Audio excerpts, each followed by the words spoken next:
மாத்தி கொடுத்து 2 கர்ப்பிணி பொண்ணுங்க செத்து போனாங்க. கர்த்தரும் காப்பாத்தல, மாரியம்மாளும் காப்பாத்தலையா? ராஜமௌழி சார் மனசுக்குள்ள ஒரு கோவம் இருக்கு. அந்த கோவத்தை வெளிப்பாடாக ஒரு படம் எடுத்து அந்த மக்கள் கிட்ட காட்டுறாரு. அவங்களுக்குள்ள ஒரு கோவம் இருக்கா? உங்களுக்கு இருக்கா? அப்புறம் எனக்கும் இருக்கும்ல.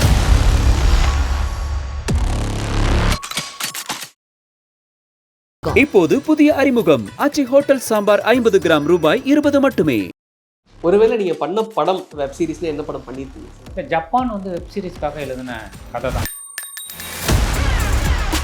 சசிகுமார் சார் வந்து நிற்கும்போது வள்ளலாரையே பார்த்த மாதிரி இருந்தது. நிறைய கதைகள் வந்து எழுதியே நான் எடுக்காமல் வச்சுருக்கேன். ஜிப்சி அந்த மாதிரி எதிர்பார்க்க முடியுமா? அன்சென்சார்ட் வெர்ஷன், கம்ப்ளீட் அன்கட்டு வெர்ஷன் வந்து நம்ம இப்போதைக்கு அது தணிக்கை குழுவை பொறுத்த வரைக்கும் எனக்கு பர்சனலாக அதில் நல்லதும் நடந்திருக்கு, கெட்டதும் நடந்திருக்கு. நல்ல சிந்தனையாளர்கள், பேராசிரியர்கள், நீதிபதிகள், ரைட்டர்ஸ், அந்த குழுவில் இவங்கெல்லாம் தான் இருக்கணும்.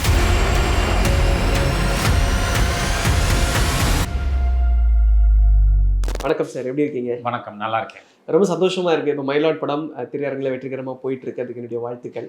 உங்களுடைய படங்கள் எல்லாமே பேசக்கூடிய விஷயங்கள் சமூகம் சார்ந்த ஒரு விஷயம், சமூகத்தில் நடக்கக்கூடிய நடந்த இப்படிலாம் இருக்குன்றத நீங்கள் பதிவிட்டிருக்கேன். இது வந்து எனக்கு ஒரு பக்கம் என்ன இருந்ததுன்னா, ராஜமௌழி சார் மனசுக்குள்ள ஒரு கோவம் இருக்கு. அந்த கோவத்தை வெளிப்பாடாக ஒரு படம் எடுத்து அந்த மக்கள் கிட்ட காட்டுறாரு. அவருடைய கோவம் அப்படிங்கிறது எனக்கு தெரியுது. அது உண்மையா சார்? உங்களுக்குள்ள ஒரு கோவம் இருக்கா? உங்களுக்கு இருக்கா? உங்களுக்கு கோபம் இருக்கா? அப்புறம் எனக்கும் இருக்கும்ல. எல்லாருக்குமே இருக்குது, நம்ம எல்லாருக்குமே. ஏன்னா நம்ம சுற்றி நடக்கிற விஷயங்கள் வந்து தொடர்ந்து நிறைய அபத்தங்கள் நடக்குது. அது வந்து மேலே இருக்கிறவங்கள்ட்டையும் நடக்குது, ஜனங்கள்ட்டையும் நடக்குது. அப்போல்லாம் நமக்கு ஒரு கோபம் வந்து வருது. ஆனால் எல்லாராலையும் கோபத்தை வெளிப்படுத்த முடியல. அவங்களுக்கு இருக்கக்கூடிய மீடியமில் அவங்களால என்ன செய்ய முடியுமோ அதை செய்கிறாங்க. அது மாதிரி எனக்கு கிடைத்த மீடியம் மூலமாக நான் அதை செய்கிறேன்.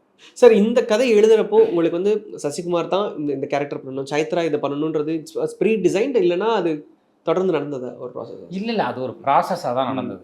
எல்லா படங்களுக்கும் அப்படி தான்? எல்லா படத்துக்கும் அப்படி தான். அது எழுதி முடித்த பிறகு அந்த ஸ்கிரிப்ட் அதுவே அவங்கள தேடிக்கும். அப்படி தான் நான் பார்க்குறேன்.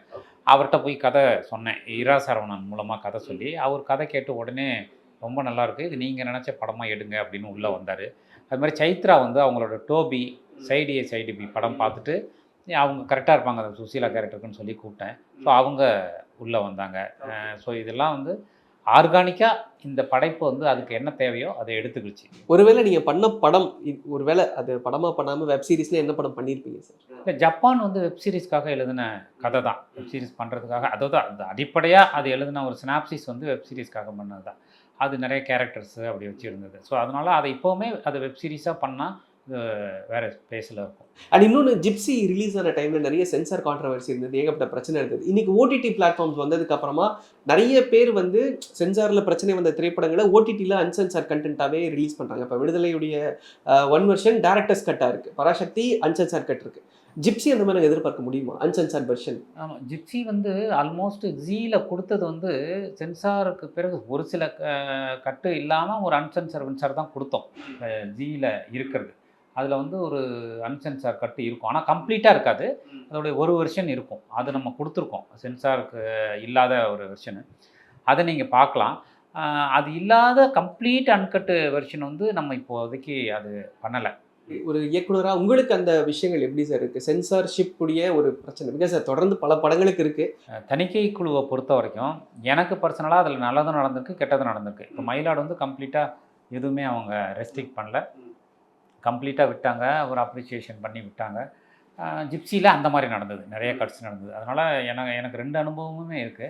அதனால் இந்த 2 அனுபவத்தையும் வச்சுட்டு நான் வந்து அவங்கள தவறாக பேசுகிறதோ அல்லது கொண்டாடி பேசுகிறதோ 2 விதத்துலையுமே பேசுகிறத விட, ஏன்னா எனக்கு நடந்த அனுபவத்தை வைத்துக்கிட்டு நான் ஒரு இடத்துல பேசுகிறத விட பொதுவான ஒரு பார்வை இருக்குது. என்னென்னா, ஆனால் இப்போ சென்சாருங்கிற அமைப்பு பொதுவாக அந்த சமூகத்தில் இருக்கக்கூடிய நல்ல சிந்தனையாளர்கள், பேராசிரியர்கள், நீதிபதிகள், ரைட்டர்ஸ், கிரியேட்டர்ஸு, இவங்க சேர்ந்த ஒரு அமைப்பாக இருக்கணும். அந்த குழுவில் இவங்கெல்லாம் தான் இருக்கணும். இவங்க வந்து எந்த சார்பும் இல்லாதவங்களாக இருக்கணும். புரியுதா உங்களுக்கு நான் சொல்கிறது? அப்படி இருந்தால் அந்த தணிக்கை அமைப்புங்கிறது இன்னும் நல்லா இருக்கும் அப்படிங்கிறது என்னுடைய கருத்து. ஏன்னா ஓடிடியுமே வந்து கண்டென்ட்டாக ரொம்ப அப்சீனில் போயிட்டுருக்காங்க, வேர்பலாகவும் சரி விஷுவலாகவும் சரி அப்சீன்ஸில் போயிட்டுருக்கு. அதுக்கு ஒரு தணிக்கை தேவைப்படுதுன்றதும் இன்றைக்கி முன்வைக்கப்படுது சார். இப்போல்லாம் ஓடிடிக்கே ஒரு பெரிய தணிக்கை இருக்குது. அதாவது வெளியில் தெரியாத தணிக்கை சொல்கிறேன்.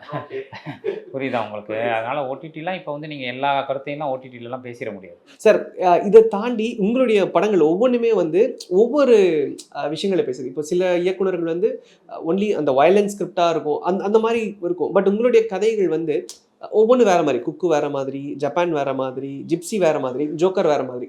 ஸோ நீங்கள் வந்து இந்த மாதிரி ஸ்டீரியோடைப் பண்ணிட வேண்டாம் அப்படிங்கிற ஒரு கான்ஷியஸா, இல்லை வந்து அந்த ஸ்கிரிப்ட்ஸ் அந்த டயத்தில் ஓகே இந்த டைமில் நான் இந்த மாதிரியான ஸ்கிரிப்ட் பண்ணணும், இந்த டயத்தில் இந்த மாதிரி ஸ்கிரிப்ட் பண்ணணுன்றது நீங்களே ஒரு வரைமுறை வச்சிருக்கிறீங்களா? இல்லை, இப்போது நீங்கள் ஒரு விதமாக இதை அணுகிறீங்க. இன்னும் ஒரு சாரார் என்ன சொல்கிறாங்கன்னா, எல்லா படங்களும் ராஜமுருகன் படமாக இருக்குது அப்படின்னு சொல்கிறாங்க. உங்களுடைய உலகம், உங்களுடைய மனிதர்கள், உங்களுடைய டைலாகு, உங்களுடைய லைட்டு எல்லாமே தனியாக இருக்குது, அது உங்கள் படங்கிறது எங்களுக்கு தெரியுது அப்படின்னு ஒரு சாரார் சொல்கிறாங்க. மேபி அது வந்து என்னென்னா, நான் அந்தந்த காலகட்டத்தில் எந்த கதையை என்னை ரொம்ப பாதிக்குதோ அதை நான் எடுக்கணும்னு நினைக்கிறேன். அப்போ நம்ம ஒரு ட்ரிப் ஆகும்போது, ஏன்னா நிறைய கதைகள் வந்து எழுதியே நான் எடுக்காமல் வச்சுருக்கேன். ஏன்னா அது வந்து எழுதும் வரைக்கும் ஓகேவாக இருக்கும், அப்புறம் பார்த்தா அது நம்ம நினச்ச மாதிரி இருக்காது, அதனால் தூக்கி வச்சுருவோம். இல்லை இதுதான் கண்டிப்பாக பண்ணணும்னு சில கதைகள் தான் நம்மளை தொந்தரவு பண்ணுது, அதை தான் நம்ம அந்த நேரத்தில் எடுக்கிறோம். எனக்கு ஒரு எல்லைகள் இருக்குது, பாலிசிஸ் இருக்குது. கம்ப்ளீட்டாக ஒரு லவ், ஒரு த்ரில்லரு, எது வேணாலும் இருக்கலாம். அந்த மாதிரி ஜேர்னல்ஸ் நிறையா பண்ணணும்னு எனக்கு விருப்பம் இருக்குது. ஸோ இப்போ நீங்கள் சொல்லி நிறைய ஸ்கிரிப்ட்ஸ் நான் எழுதி வச்சிருக்கேன், நிறைய விஷயங்கள் உங்களை தாக்கின விஷயங்கள், உங்களை பாதித்த விஷயங்களை நீங்கள் ஸ்கிரிப்டாக கொண்டு போகிறீங்க. இப்போ ஜப்பான் படத்துக்கு வந்து மிக்சராக சில ரிவ்யூஸ் வந்தாலும் அதுக்கு அடுத்து வரக்கூடிய படம் மயிலாடாக இருக்குது. ஸோ அப்படின்றப்ப மயிலாடு தான் என்னுடைய அடுத்த படமாக இருக்கணும் அப்படிங்கிறது நீங்கள் முடிவு பண்ணதா, இல்லை இன்னும் 2-3 ஸ்கிரிப்ட்ஸ் நீங்கள் பிளான் பண்ணிவிட்டு அதுக்கப்புறம் மயிலாடு எடுத்தீங்க? 2-3 ஸ்கிரிப்ட் பிளான் பண்ணிட்டுனா யோசிச்சுட்டு இதை பண்ணலாமா அதை பண்ணலாமான்னு யோசிச்சுட்டு அதுக்கப்புறமா இல்லை மயிலாடு பண்ணுவோம். அதான் சொன்னேன்ல, அப்போ வந்து நமக்கு ஒரு 2-3 நாள் கம்ப்ளீட்டாக அது நம்மளை டிஸ்டர்ப் பண்ணிகிட்டே இருந்தது. சரி ஓகே, அப்போ இதுதான் நம்மளுடைய அடுத்த படம், இதை நம்ம பண்ணுவோம் அப்படின்னு சொல்லி. எந்த ஒரு சூழ்நிலை இந்த இன்சிடென்ட் பாதிச்சு சார்? ஏன்னா ஆர்கன் டிராஃபிங் அப்படிங்கிறது பரவலாக இப்போ இருக்குது, நிறைய இடங்கள்ல இந்த மாதிரியான கேசஸ் ரிப்போர்ட் ஆகுது. ஸோ அப்படின்றப்ப இந்த விஷயத்தை நான் பதிவு பண்ணணும் மக்கள்கிட்ட அப்படின்றது எந்த ஒரு சூழ்நிலையும் உங்களுக்கு ஸ்பார்க் ஆச்சு? இல்லை, ஆர்கன் ட்ராக்கிங்கு இந்த விஷயங்களை பற்றி நிறைய படங்கள் இதுக்கு முன்னாடியும் வந்திருக்கு. ஆனால் இந்த மாதிரி ஒரு படம் வரல. ஐ மீன் என்னென்னா, ரொம்ப இயல்பாக எளிய மனிதர்கள்ட்டேருந்து, சாதாரணமான ஜனங்கள்டேருந்து ஆர்கனை வந்து எப்படி வந்து நமக்கு ஒரு பிரச்சனைனா நகையை கொண்டு போய் அடகு வைப்போம்ல, அது வந்து நமக்கு நடக்கிற விஷயம். ஆனால் ஒரு மனிதன் வந்து தன்னோட உறுப்பை கொண்டு போய் எடுத்து விற்றுட்டு வாழணுங்கிற ஒரு சூழல் இருக்குல்ல, அவனே அந்த சூழலுக்கு தள்ளப்படுறது இருக்கு இல்லையா, அது வந்து ரொம்ப எனக்கு, நான் அப்படியான மனிதர்களை சந்தித்தேன், அப்படியான செய்திகளை பார்த்தேன், கேட்டேன்.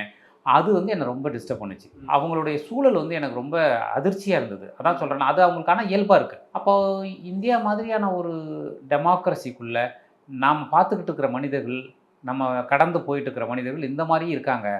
அப்படியான மனிதர்களை சினிமாவில் கொண்டு வரணுங்கிறத தொடர்ந்து செஞ்சுக்கிட்டு இருக்கிறேங்கிற அடிப்படையில் இதை பண்ணணும் அப்படின்னு நான் நினச்சேன். அண்ட் உங்களுடைய படங்கள் இனிஷியல் ஃபேஸில் இட் வாஸ் வெரி ஹார்ட் ஹிட்டிங்காக இருந்துச்சு சார். இப்போ ஜோக்கர் வந்து ரொம்ப ராவாக இருக்கும், அந்த படம் வந்து ரொம்ப ஹார்டாக அந்த அரசியல் பேசும். பட் இவென்ச்சுவலி அடுத்தடுத்த படங்கள், இப்போது மயிலாடே வந்து கொஞ்சம் கமர்ஷியல் ஆஸ்பெக்டில் நீங்கள் அப்ரோச் பண்ணியிருப்பீங்க. இது வந்து இந்த மார்க்கெட்டுக்கான ஒரு தேவை, அதுக்கு இந்த கமர்ஷியல் ஆஸ்பெக்ட் அப்படிங்கிறது தேவைப்படுறோம். கண்டிப்பாக அது மார்க்கெட்டுக்கான தேவை தான், மக்களுக்கான தேவை தான். ஏன்னா நம்ம வந்து பட் ராஜமுருகன் சாருக்கு அது தேவைப்பட்டுச்சா? இது இந்த கமர்ஷியல் நான் கொஞ்சம் சட்டையராக கொஞ்சம் அந்த காமெடி கலந்த சில விஷயங்கள் கொண்டு ஒரு கமர்ஷியல் ஆஸ்பெக்டில் போகணும் அப்படின்றது. நம்ம எப்படியும் அந்த படத்தை வந்து கமர்ஷியலாகவும் ஒரு இடத்துக்கு கொண்டு போயிடணும். ஏன்னா அப்போ தான் இந்த மாதிரியான நல்ல விஷயங்களை தொடர்ந்து செய்ய முடியும். சினிமா வந்து ஒரு வியாபாரம், ஒரு பொழுதுபோக்கு அப்படிங்கிறதுல எனக்கு எந்த மாற்று கருத்தும் இல்லை. ஆனால் அது மட்டுமே அல்ல. புரியுதா உங்களுக்கு? அந்த ஆஸ்பெக்டையும் புரிஞ்சுக்கிட்டு நாம சோசியல் ரெஸ்பான்சிபிலிட்டியையும் சேர்ந்து தான் இங்கே செய்யணும். அப்படி செஞ்சால் தான் ஒரு படைப்பு வந்து அடுத்த தளத்துக்கு போகும். தொடர்ந்து நம்மளால் அந்த மாதிரியான விஷயங்களை செய்ய முடியுங்கிறதுனால தான் நான் இந்த இதுக்குள்ளே இருக்கிற அந்த ஆஸ்பெக்ட்லாம் எழுதினேன். நீங்கள் ஒரு ஜேர்னலிஸ்டாக இருந்து திரைப்படங்கள் பண்ணுறீங்க, உங்களுடைய கதைகள் நீங்கள் எழுதுகிறப்போ உங்களுக்குள்ளே இருக்கக்கூடிய அந்த ஜேர்னலிஸ்ட் அடிக்கடி வெளியே வருவாரா சார்? கண்டிப்பாக. நான் ஜேர்னலிஸ்ட்டாக இருந்ததுனால தான் நான் இவ்வளோ பேரை பார்த்தேன், இவ்வளோ மனிதர்களை நான் சந்தித்தேன். ஸோ அந்த மனிதர்களெல்லாம் தான் நான் சினிமாவிலையும் காட்டுறேன். அதனால் அந்த ஜேர்னலிஸ்ட்டு வந்து கண்டிப்பாக அப்பப்போ வந்து வருவான். ஆனால் அவனை கொஞ்சம் நம்ம அடக்கி வைக்கணும்.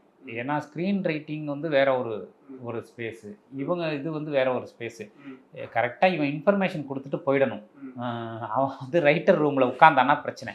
ஏன்னா சினிமாவுக்கான அந்த டிஸ்கிரிப்ஷன் இருக்கு இல்லையா, அது ஒரு 2 மணி நேரம் 2.5 மணி நேரத்துக்குள்ளே முடிகிற அந்த டிஸ்கிரிப்ஷனுக்குள்ளே அவனை நம்ம உள்ளே நுழைய விட்டோம்னா அந்த ஆர்ட் டிஸ்டர்ப் ஆகும். புரியுதா உங்களுக்கு? அதனால் இது ரெண்டும் கரெக்டாக இருக்கணும். இவன் ரூமுக்கு வெளியில் நிற்கணும், அவன் வந்து உள்ளே இருக்கணும். Okay okay sir. சார் இன்னைக்கு ஒரு டெக்னாலஜியாக நம்ம ரொம்ப வளர்ந்துட்டோம். லைக் மீடியா அப்படிங்கிறதே இன்னைக்கு ரொம்ப வைடனாக ஆயிடுச்சு. முன்னாடி வந்து நமக்கு radio, TV and news paper print இன்னைக்கு டிஜிட்டல் அப்படின்ற பிளாட்ஃபார்ம் வந்துருச்சு. நிறைய பேர் இன்னைக்கு கையில் ஃபோன் வச்சிருக்க எல்லாருமே ஒரு மீடியாவை ரெப்ரசென்ட் பண்ணுற மாதிரின்னு ஒரு ஆளுங்களாக மாறிட்டாங்க. நீங்கள் ஜெர்னலிசம் துறையில் இருந்தனால கேட்குறேன், இன்னைக்கு இருக்கக்கூடிய மீடியாவை நீங்கள் பார்க்குறப்போ இது ஹெல்த்தியாக இருக்கா, இல்லை இது வந்து இன்னும் ஒரு கட்டுக்கோப்புகள் கொண்டு வரப்பட வேண்டுமா அப்படின்னு நீங்கள் என்ன நினைக்கிறீங்க? சினிமா வந்து ஒரு பிசாசு அப்படின்னு சொன்னவங்க இருக்காங்க. ஸோ ஆனால் அதுக்கப்புறம் பார்த்தா அது வந்து உலகத்தோடைய மிக முக்கியமான மீடியமாக மாறிடுச்சு. அது நல்லா இருக்கா நல்லா இல்லையா, அது எப்படி பயன்படுத்தப்படுதுங்கிறத தாண்டி அந்த தேவை முக்கியமானது. அதை நீங்கள் நிராகரிக்கவே முடியாது. புரியுதா உங்களுக்கு? அது அப்படி தான் நடக்கும். காலத்துடைய மாற்றத்தில் இந்த மாதிரியான மாற்றங்கள் நடந்துக்கிட்டே இருக்கும். இதை வந்து யாராலையுமே தடுக்க முடியாது. நீங்கள் எப்படிப்பட்டவராக இருக்கீங்க, அதில் நீங்கள் எதை எடுத்துக்கிறவராக இருக்கீங்க. அதனால் செல்ஃப் ரெஸ்பெக்ட் அப்படிங்கிறது தான் உலகத்திலேயே மிக முக்கியமான விஷயம். அந்த செல்ஃப் ரெஸ்பெக்ட், செல்ஃப் ரெஸ்பான்ஸ் அப்படிங்கிற 2 விஷயம் இருக்கு இல்லையா, அதை வந்து ஒருத்தவங்க சரியாக செஞ்சாங்க அப்படின்னா மற்ற எல்லாமே நம்ம புகார் பண்ண தேவையில்லைன்னு நினைக்கிறேன். தொடர்ந்து உங்களுடைய படங்கள்ல மயிலாடு வந்து இப்போ மக்கள் மத்தியில் பரவலாக பேசக்கூடிய ஒரு படமாக இருக்குது. அண்ட் உங்களுடைய ஒவ்வொரு படங்கள் வரப்பையும் ராஜமுருகன் சாருடைய படம் அப்படின்னா ஒரு எதிர்பார்ப்பு மக்கள் மத்தியில் இருக்குது. அண்ட் இப்போ சமீபத்தில் நீங்கள் டவுன் சவுத்தில் ஒரு தேட்டர் விசிட்லாம் போயிட்டு இருந்தீங்க. உங்களுக்கு பார்த்தப்ப எப்படி இருந்துச்சு சார்? மக்களுடைய இந்த வரவேற்பு மயிலாடுக்கு எப்படி இருக்குது? மயிலாடு படம் பொறுத்த வரைக்கும் இந்த படம் எழுதும்போதே முத்துச்சிற்பி, சுசீலாங்கிற அந்த 2 பேர், அவங்க ஒரு கணவன் மனைவி, அவங்களுடைய அன்பு, அவங்களுடைய காதல், இதெல்லாம் இந்த படத்தில் பிரதானமான அவங்களுடைய லைஃப் பேசக்கூடிய படம். ஆனால் இது ஒரு நேர்கோட்டில் போனாலும் இதை சுற்றி நிறைய விஷயங்கள் இந்த படம் பேசுது. அது வந்து வெவ்வேறு ஃபஸ்ட் ஹாஃபில் ஒரு பேஸில் ஆரம்பித்து வெவ்வேறு விதமாக போய் செகண்ட் ஹாஃபில் அது ஒரு ஒற்றை இலக்கை நோக்கி போய் முடியுது. ஸோ அது ரைட்டிங்காகவே கொஞ்சம் பெக்குலியரான ஒரு ஸ்பேஸில் இருக்கிறது. அதனால் இந்த படம் எப்படி ரிசீவ் பண்ணப்படும் மக்களால் அப்படிங்கிற ஒரு பதட்டம் வந்து எனக்கு இருந்தது. ஆனால் இப்போ தேட்டரில் போய் பார்க்கும்போது ரொம்ப சந்தோஷமாக இருக்குது. ஏன்னா எல்லாருமே வந்து ரொம்ப நான் என்ன சொல்ல நினச்சேனோ அதை ரொம்ப அதிகமாக ரிசீவ் பண்ணிக்கிட்டாங்க. ஒருத்தவர் சொன்னார், இந்த படத்துடைய இறுதி காட்சியில் சசிகுமார் சார் வந்து நிற்கும்போது வள்ளலாரையே பார்த்த மாதிரி இருந்தது, நான் வந்து அப்படியே கையெடுத்து கும்பிட்டுட்டேன் அப்படிங்கிற மாதிரி ஒருத்தர் நெகிழ்ச்சியோடு சொன்னார். அது அதிகமாக இருக்கலாம், ஆனால் நெகிழ்ச்சியோடு அவர் சொன்னார். அப்போது வந்து நாம் எதை உருவகப்படுத்த நினச்சோமோ, நம்ம எதை பற்றி பேசணும்னு நினச்சோமோ அது வந்து ஒர்க்காக இருக்குது அப்படிங்கிறது எனக்கு ரொம்ப சந்தோஷமாக இருந்தது. இந்த படம் வெறுப்புக்கு எதிராக அன்பை பேசுது, ஒரு போருக்கு எதிராக அமைதியை பேசுது, ஏற்றத்தாழ்வர்களுக்கு எதிராக ஒரு சமத்துவத்தை பேசுது. அப்போ கிளைமேக்ஸில் கிடைக்கக்கூடிய அந்த கைத்தட்டல்ங்கிறது இந்த சமத்துவத்துக்கு, இந்த அமைதிக்கு, இந்த மனிதத்துக்கு, இந்த அன்புக்கு கிடைத்த வெற்றியாக நான் பார்க்குறேன். சார் இப்போது நீங்கள் சொல்லியிருந்தீங்க இந்த படம் வந்து ஹியூமனிட்டியை பேசுது, ஒரு மாதிரியான ஒரு விஷயத்தை பேசுது. நீங்கள் ஒலிம்பியாவில் பண்ண இன்னொரு படம் ஜிப்சியும் கிட்டத்தட்ட சேம் ஹியூமனிட்டியை பேசின ஒரு படம். இது வந்து எதிர்ச்சியாக நடந்ததா, இல்லை ஒலிம்பியாவோட நீங்கள் சேர்றப்போ இந்த மாதிரியான ஸ்கிரிப்ட்ஸ் அலைன் ஆகுதா? Humanity and things. அம்பேத்கர் இல்லைன்னா மயிலாடு இல்லை, இது உருவாகி இருக்கிறது கஷ்டம். ஸோ அப்படியான ஒரு ஸ்பேஸில் இந்த மாதிரி கதையை எடுக்கணுங்கிற உந்துதல் வந்து அதிகமாக இருக்கக்கூடிய ஒரு தயாரிப்பாளர் அவர். ஸோ அதனால் அவருடைய பங்களிப்புங்கிறது ரொம்ப முக்கியமான விஷயமா நான் பார்க்குறேன். சார் இதை தாண்டி இப்போ நம்ம தேட்டர்ஸ் பற்றி பேசிகிட்டு இருந்தோம். ஜாகிரபிக்கல் இடங்களாக பொறுத்து மக்களுடைய அந்த வரவேற்பு அப்படிங்கிறது மாறுதா? அதாவது இப்போ சென்னை இந்த மாதிரியான மெட்ரோ சிட்டிஸ் தாண்டி நம்ம படம் தெரிய கதைக்களம் கோயில்பட்டியாக இருக்கலாம், கோயில்பட்டியோ திருநெல்வேலி, மதுரை, இந்த மாதிரி டவுன் சவுத் போக போக மக்களுடைய அந்த ரெஸ்பான்ஸ் அப்படிங்கிறதுல மாற்றம் பார்க்க முடியுதா சார்? இல்லை, எல்லா இடத்துலையும் ஒரே விதமான வரவேற்பு தான் இருக்குது. ஆனால் அந்த வே ஆஃப் டாக் இருக்குல்ல, அது பரவறதுக்கு தான் சென்னை மாதிரியான நகரங்களில் சீக்கிரமாக பரவிடுறது, அங்கே வந்து கொஞ்சம் ஸ்லோவாக பரவுது. இந்த டாக் ஸ்ப்ரெட் ஆகிறது இருக்கு இல்லையா, அது வந்து இந்த மாதிரியான நகரங்களில் கொஞ்சம் வேகமாகவும், அந்த மாதிரி டவுன் சவுத்து அந்த மாதிரி இடங்களில் கொஞ்சம் ஸ்லோவாகவும் பரவுது. ஆனால் ஒரு இடத்துல வந்து அது கன்சிஸ்டன்சி ஆகிடுது. அப்போ படம் பார்க்கக்கூடிய எல்லாருமே வந்து ஒரே விதமான உணர்வு தான் வெளிப்படுத்துகிறாங்க. அதான் சொல்லலாம், இங்கேயும் இந்த படத்தோட கிளைமேக்ஸுக்கு இதான் நடக்குது, அங்கேயும் அதுதான் நடக்குது. ஸோ அதனால் மனித உணர்வுகள் ஒன்று தானே. அண்டு இன்னொரு பக்கம் நீங்கள் மாடலில் பண்ணியிருந்தீங்க, ஒரு போர்ஷன் பண்ணியிருந்தீங்க, தொடர்ந்து திரைப்படங்கள் பண்ணுறீங்க. இன்றைக்கி நிறைய இயக்குநர்கள் வெப் சீரிஸ்லேயுமே ஃபார்மேட் எடுக்கிறாங்க, ஏன்னா அவங்களுக்கு அந்த கதை சொல்கிறதுக்கான ஸ்பேஸ் பெருசாக இருக்குன்னு. உங்களை நாங்கள் எதிர்பார்க்கலாமா சார் வெப் சீரிஸ்? நிச்சயமாக எனக்கும் வெப் சீரிஸ் பண்ணணும்னு ரொம்ப ஆசை இருக்குது. ஏன்னா வெப் சீரிஸ் வந்து ரொம்ப ஒரு நல்ல ஒரு ஸ்பேஸ் இருக்குது அதுக்கு. நம்ம முழுக்க ஒரு 8 எபிசோடு 10 எபிசோடுனா நம்ம ஃப்ரீடமாக எடுக்க முடியும். சினிமாவில் வந்து நமக்கு வந்து ஒரு டைம் கன்சர்ன் வந்து எப்போவுமே இருந்துக்கிட்டே இருக்கும். நம்ம இந்த சீன் இதுக்கு மேலே போனால் கஷ்டம், இது இருந்துக்கிட்டே இருக்கும். பட் அதில் வந்து அந்த ஒரு ஸ்பேஸ் இருக்குது, எந்த டைமில் பண்ணுறதுன்னு யோசிச்சுட்டு இருக்கேன். ரொம்ப இன்ட்ரெஸ்டிங்காக sir. Thank you for this wonderful conversation. ஏன்னா மயிலாட் இன்னைக்கு நான் சொன்ன மாதிரி மக்கள் மத்தியில் ஒரு முக்கியமான விஷயத்தை பேசுது. அண்ட் அஃப்கோர்ஸ் நிறைய பேர் சொன்னாங்கன்னு சொன்னீங்க ராஜமுருகன் படம்லாம் எப்படி, ஆனால் அதை பிரேக் பண்ண ஆரம்பிக்கிறீங்க. ஒவ்வொரு படங்களையும் அதை பிரேக் பண்ண ஆரம்பிக்கிறதே எங்களுக்கு ரொம்ப பார்க்க முடியுது. ஏன்னா டைலாக்ஸாக சரி, அந்த சட்டையர் விஷயங்கள், கிளாப்ஸ் நிறைய இடங்களில் வந்து மக்கள் பண்ணுறதும் சரி, அது அந்த படத்தை வந்து இன்னும் சிறப்பாக எலிவேட் பண்ணுது. Thank you so much for giving this wonderful film sir. தொடர்ந்து நீங்கள் நிறைய படங்கள் பண்ணுவோம். ஏன்னா உங்களுடைய டைம் லைன் கேப் எங்களை அங்கே வந்து அந்த கேப்பில் மிஸ் பண்ணுறோம். நாங்கள் ஒவ்வொரு 2-3 வருடம் கேப்புக்கு நடுவில் ஒரு படங்கள் வருது.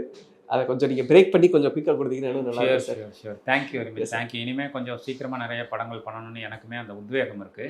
ஸோ அது மயிலாடுடைய இந்த வரவேற்பு வந்து இன்னுமே எனக்கு அதை அதிகப்படுத்தியிருக்கு. அதனால் thank you very much. Thank you so much sir. Thank you. இப்போது புதிய அறிமுகம் ஆச்சி ஹோட்டல் சாம்பார் 50 கிராம் ரூபாய் 20 மட்டுமே.